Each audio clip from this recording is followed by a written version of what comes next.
Hey guys, welcome back to the channel. It's Ben again. So today what I'm going to be doing is I had to take apart my bumpers on my Sienna to take them back for a warranty repair, or not repair but repaint. This body shop that I use, they've kind of screwed up the paint on this a couple of times. Not screwed up, but I mean the quality wasn't that great on the edges and it kept on peeling on me. So this is probably, I think, the second time I've had the rear bumper repainted and the third time I've had the front bumper repainted. So I'm gonna put all that back together now. I just got it back. It's sitting inside the car right now, actually, both bumpers. So I'll go through the install of it and kind of show you all the damages and everything that happened to this car back when it got in the accident. It was a sandwich accident, and I'll show you the repair and what to look out for if you ever have a repair like this for any car. So this car was involved in a rear end collision that kind of pushed this into the front car in front of us, so it was sandwiched. The front wasn't really that bad, but they ended up repainting and repairing the radiator support on this. So what they ended up having to do on that repair was they replaced this whole back panel right here and the trunk lid. It wasn't really that bad of an accident cosmetically and visibly, but when we got it all taken apart, that's where they found a lot of the damage. So what they did is, you see right here, that's new seam sealer right there. So they welded that seam and that seam right there. Both frame rail supports that support the reinforcement was pushed in, so they ended up having to replace that. So you can see they did new sealant over there. This is the original seam seal, so you can see the difference between a factory computerized install of the seam sealer versus, like, you know, some guy in the body shop just doing it with a caulk gun. But you can see where they just kind of globbed it on there, and then you get underneath here and you can see where they did that. And they didn't, I kind of complained about it when they first did it, because yeah, usually you have to do a nice tape job, and if the guy was careful, he would make it look just like the way it came out of the machine from the factory. So they did that. They did I think they pulled the floor pans out just to line up everything and put everything back together pretty much. But yeah, that's one of the things that you should inspect if you were buying any car or a minivan, if you have that kind of access to the vehicle, to see if it was ever in an accident. Those are the telltale signs, but usually you can't see this without really taking the bumper off. So yeah, my car's also got the blind spot monitors. Luckily none of that was damaged during that accident. And then same with this panel. This panel is replaceable right here. It's just a plastic panel, and that wasn't damaged either. So most of the damage was low. The kid that hit the car, I think he was like in an older Avalon, and it just hit that, and it hit the trunk lid. So this is like, the trunk lid was probably one of the most expensive parts. That whole thing was, I think the material itself was like over $1,000 for the trunk lid, not including all the labor to get it on and fit it and everything. And you can see that's one of my complaints with them too, the way they did the seam sealer on here. They actually forgot to do the seam sealer. So that's one of the things with body shops, you gotta stay on top of them. I noticed it after I picked up the car that they didn't do that seam sealer. So I made them redo it, but they kind of did it half-assed. They did it, you know, while I was still on the car, and they didn't do it nowhere near the way that it should have been from the factory. If you see it from the factory, it's a nice clean seal, and they tape it, and you know, the bead is nice, but they did this after the fact, and then they also painted it after the fact. If they would have did it before paint, it would have blended in much better, and they could have gotten a much better bead on it. So yeah, another thing that you gotta watch out for, especially under hoods and trunk lids and doors. You always have to make sure that the skin and the panel has a nice seam sealer bead on it.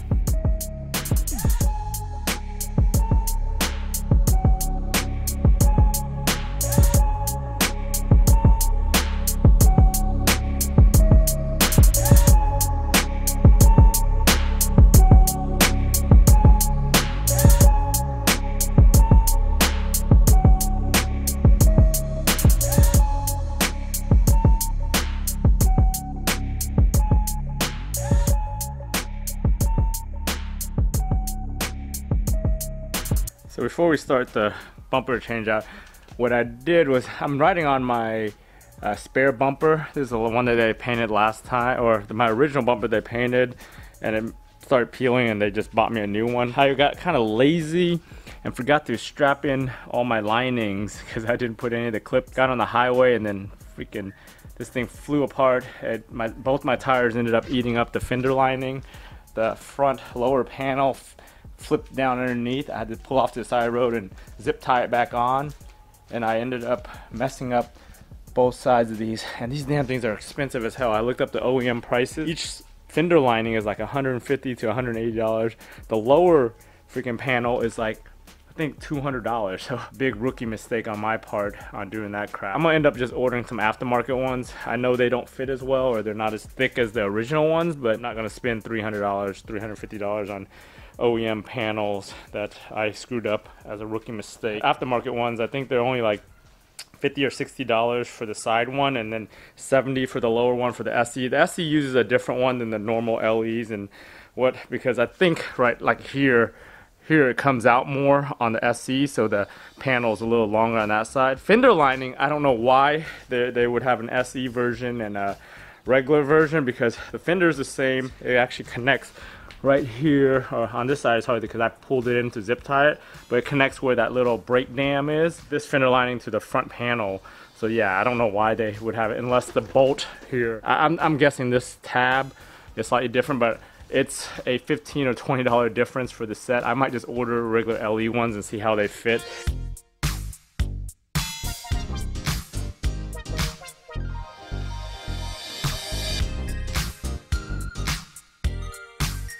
So we'll take a look at the damage that's caused. So yeah, when this thing flapped down when I was driving, this guy back here just ended up rubbing the tire. So I wore right through that hole right there.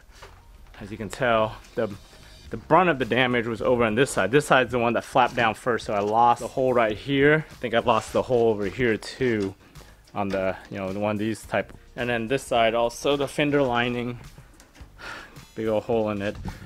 Yeah, it's a big rookie mistake on my part. So I'm gonna take this down now, kind of assess how many clips I lost on here, because I think I lost a few clips at the bottom also, which I have plenty of in my clip box.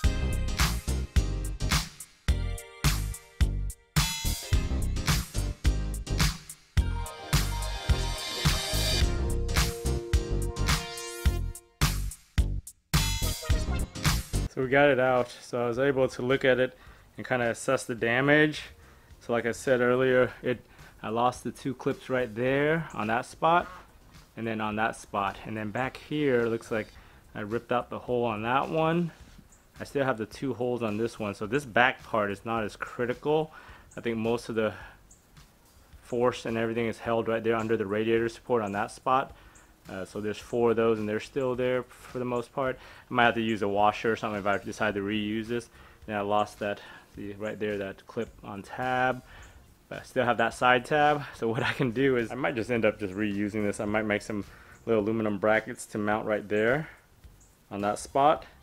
And then over here, I might just use some tie wraps or some zip ties or whatever and kind of stitch that back together. I had originally stitched that spot right here using some zip ties, because one of the things I'm going to do while I have this bumper off and all these linings off, I've been meaning to trim the little air dams to duct the air into the brakes. There was a technical service bulletin for this for all Siennas, where your brakes start pulsating when you're going downhill and they're heated up. So one of their solutions was to trim this little piece right here, get some more air into the brake, basically trim about half of this thing off. I had purchased some of these newer models that they changed the part number to in with 0811. The original ones I have in with 8010. I don't see no difference. I just compared both of them. All the holes line up for the same spot. Everything pretty much matches, all the curves match, so I don't understand why there was 2 different part numbers. Maybe they slightly upgraded it or changed it in manufacturing, but it still doesn't make sense, because they should have. This was off a newer model, they claim. They didn't trim that technical service bulletin's been out since 2014, 2015, so that's weird. So I'm gonna go ahead and just chop that off, so use these newer ones, because I did destroy this one. See, I lost the hole on that side right there. Those are pretty much useless now. I think, well, this side was still good. This side didn't rub as much, but since I have these, I'm gonna just use the new ones. So I'm gonna take apart this temporary bumper that I've got on the car. To take off this bumper is pretty straightforward. You got a bunch of clips across the grill here. Then you got a bunch of the screws underneath, that basically like the lip underneath there. There's a bunch of 10 millimeters all around the front. Showed you guys earlier that piece of trim at the bottom. That's what holds on that trim. So what you do is take all that out, and then there's 2 screws, Phillips screws on either side of the fender. Thing on right here is this screw right here. There's another clip right here that you just take off with the flathead, and I don't have it on here because I showed you earlier how I rigged that lining on and everything fell apart on that. So that's my little fail there. But I'm gonna go ahead and take this bumper off. I swapped out these clips for some easier to pop ones. They all come with this very shallow clip that you still have to use on the 2 outsides, but the rest of these I swapped them with a much easier one to pop. So this is my old IS bumper that was cracked in half during that little fender bender I had that caused me to get that 3IS front end on it. So I saw that it had this little bracket right here, this little tab thing that's coming off of it, which looks like the perfect size for what I need, whatever that custom piece that I needed to attach to the bumper. So I'm gonna go ahead and cut this thing off of that bumper and go ahead and rivet it onto here and create a custom little mount for this piece so I could reuse this piece that I screwed up.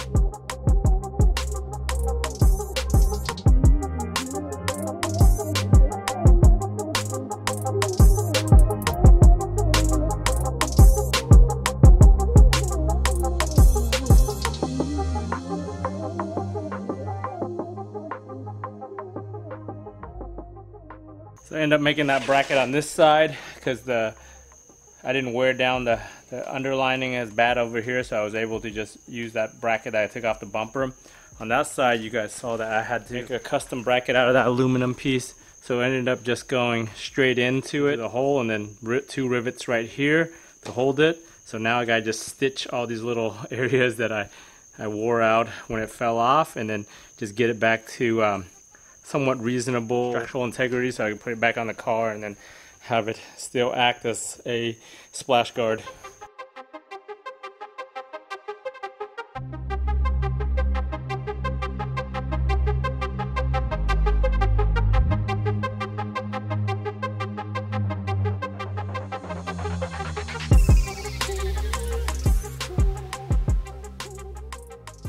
Got this baby all attached together, stitched up with the zip ties all around the edges, and painted it with a little bit of flat black just to get it back.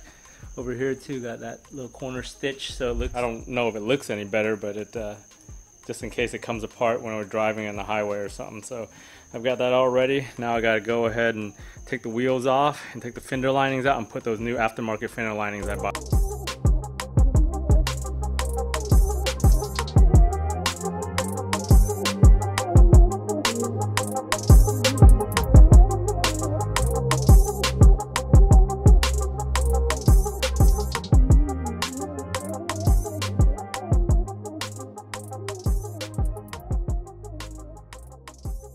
And getting that fender lining out was a bitch.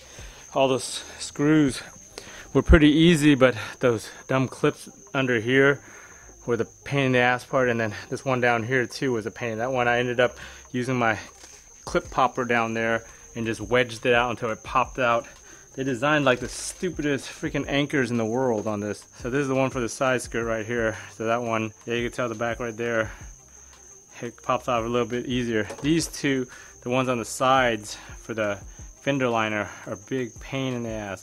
And then they're like designed to be one-time use or something. The only way you could really get it out without spending all that time I did is to break them off, and because they got these 2 little wedges on the side here that wedge in the corners, which is a really pain since it wedges on the corner instead of like on the side. Anyway, at least I got them out and cleaned up everything over here, so I'm gonna put in the aftermarket one that so here's that aftermarket one I bought, and then there's the OEM fender liner.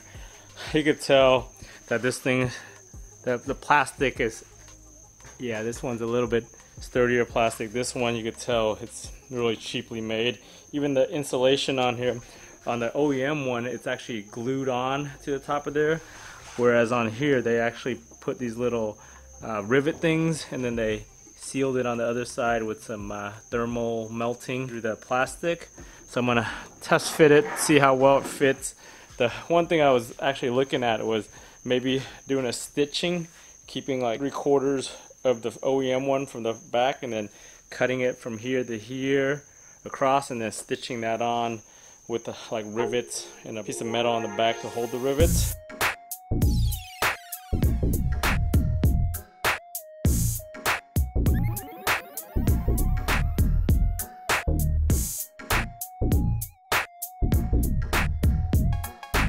looks like we ran into some aftermarket failure. So everything back here pretty much fits okay on this side of it, but looks like there is a slight variation. So when I was ordering these, I think I ordered the ones for the SE, but it was 11 till 14, and I have a 15 model, and I think on the 15 model year they started adding extra reinforcements in the frame. So this looks like a new piece right here that they added as a little bracket. So this particular fender liner was designed for the old style where they didn't have that bracket, and it bolted to this little piece over here. I'm about to do a little cut and paste of the OEM one like I had suspected to get it to fit right. That's what you get for spending $25 instead of $200 on a fender liner.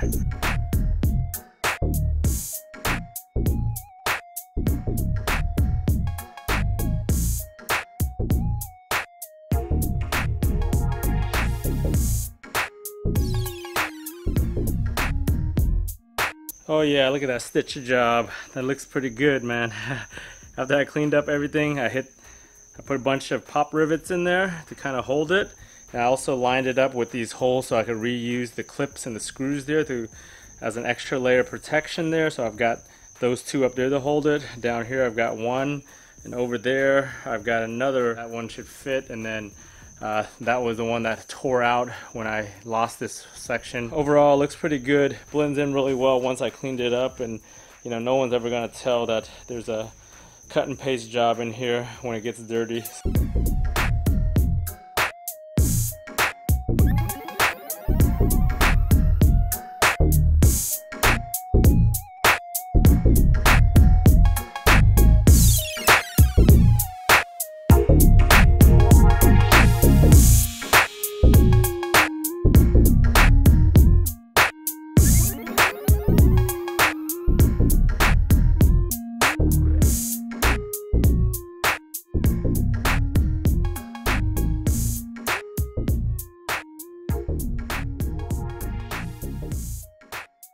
So we got the front bumper installed. It's kind of I've always done this bumper as a one-man job, but it's really a two-man job just to try to get it onto the sides without scratching anything up. I've done it so many times that I've gotten used to it. I was struggling a little bit there just trying to get everything and then plug the fog lights in. Here's that little short stubby clip that's really hard to pop. Here's the normal clips that I swap to. These are the same as the three that they use along the bumper behind the grill. So I swapped those three because they're the same diameter, and but they're much easier to take on and off. And when you're taking this grill like off all the time like I do, it makes it a lot easier than damaging those two little short stubby clips over there. Pretty happy with everything. Everything lined up pretty good over here. Everything in the fender well looks good. Looks OEM. You can't even tell that I did a little stitch in there. This is the passenger side over here. I got everything in there. This one wasn't as bad, so I didn't take it all the way down. I just cut it right about there in the top, and I just filled in that little square. Just like on the other side, I used the clip up here. I used two of the screws back there to hold both fender linings, and then I held it at the bottom too. So overall, it looks pretty good. And underneath, that's that custom bracket I made that I riveted to that flash guard. So, you know, the only thing I have now is this little gap here, but that doesn't matter. That's where I was dragging on the ground and it wore all the plastic apart. And then on this side over here, that one looks good too. So glad I didn't have to spend another 50 or 100 bucks on a new bottom panel. Hey guys, thanks for tuning in all the way to the end of this video. I hope you enjoyed the bumper install video, the rear, the front bumper, and all the explanations I did along the way. And then also my little rig, fender lining, and all that to get the fender lining for my own mistake for being lazy and not bolting that down when I had my bumper off and I was running my spare bumper. But anyways, I hope you guys learned something from this video, and if you haven't done so already, please subscribe to the channel, like the video, and I'll talk to you guys next time on the next car video.